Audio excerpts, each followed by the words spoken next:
नमस्कार, मैं हूं रवि जांगड़ा और आप देख रहे हैं इंडिया न्यूज का डिजिटल प्लेटफॉर्म। मरुभूमि के नाम से विख्यात दक्षिणी हरियाणा के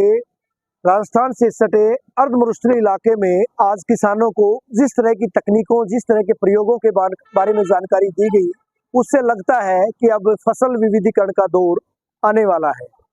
दरअसल राजस्थान के सटे इस इलाके में यानी लोहारू क्षेत्र की अगर मैं बात करूं, लोहारू विधानसभा क्षेत्र के गांव गिगनाऊ में कृषि और बागवानी के लिए जो उत्कृष्टता केंद्र बनाया गया है, इंडो इजराइल कृषि परियोजना पर आधारित ये अर्ध शुष्कीय है बागवानी उत्कृष्टता केंद्र बनाया गया है। 1 साल उसको हुआ है बनाए हुए। उसमें जिस तरह की अब तकनीकें और जिस तरह से पोल्ट्री हाउस में अलग अलग तरह से बागवानी के क्षेत्र में प्रयोग किए जाने की बात कही जा रही है, उससे किसान अब समृद्ध होंगे, किसानों की आय दोगुनी से भी ज्यादा होगी, ऐसा अंदेशा, ऐसे आसार अब जताए जा रहे हैं। 2 दिन का एक्सपो, यहाँ पर बागवानी का एक्सपो आयोजित किया गया था और इस एक्सपो में जिस तरह से अलग अलग तकनीक एक्सपर्ट्स के द्वारा बताई गई, खुद सूबे के कृषि मंत्री जयप्रकाश दलाल इसमें बतौर मुख्य अतिथि पहुंचे थे। बागवानी और कृषि विभाग से जुड़े तमाम अधिकारी, कर्मचारी और इससे इतर अगर बात करें राज्यसभा सांसद डीपी वत्स, और सबसे बड़ी बात, क्योंकि इंडो इजराइल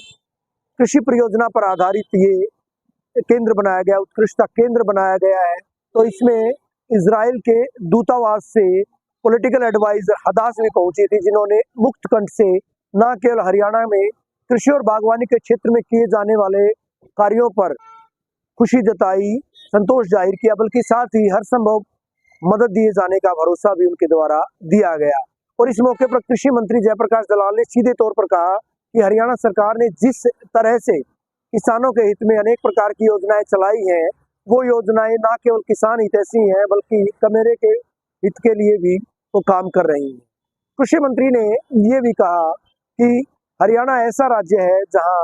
14 तरह की फसलों पर भावांतर योजना लागू की गई है। उससे यानी एमएसपी पर 14 फसलें ली जा रही हैं, बल्कि कई ऐसी फसलें हैं जहां पर भावांतर भरपाई योजना भी लागू की गई है। देश में गन्ने का सबसे ज्यादा भाव यानी 386 रुपए वो हरियाणा के किसानों को दिया जा रहा है। यही नहीं, धान के बारे में कांग्रेस के वक्त जिस तरह की चर्चा की जाती थी, उड़ा तेरे राज में जीरी गई जहाज में, इस तरह की बातों पर भी उनके द्वारा जुमला लिया गया। ये कहा गया कि महज ये बातें हवा हवाई हैं, सबसे ज्यादा धान के दाम अगर किसी सरकार ने दिए हैं देश में, हरियाणा में खासतौर पर अगर बात करें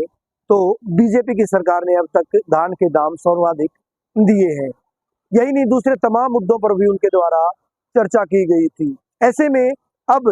इस अर्ध शुष्कीय क्षेत्र में खजूर की खेती और साथ ही साथ झींगा के उत्पादन पर भी जोर दिए जाने की बात कही गई है। बने रहिए हमारे साथ, देखते रहिए इंडिया न्यूज का डिजिटल प्लेटफॉर्म।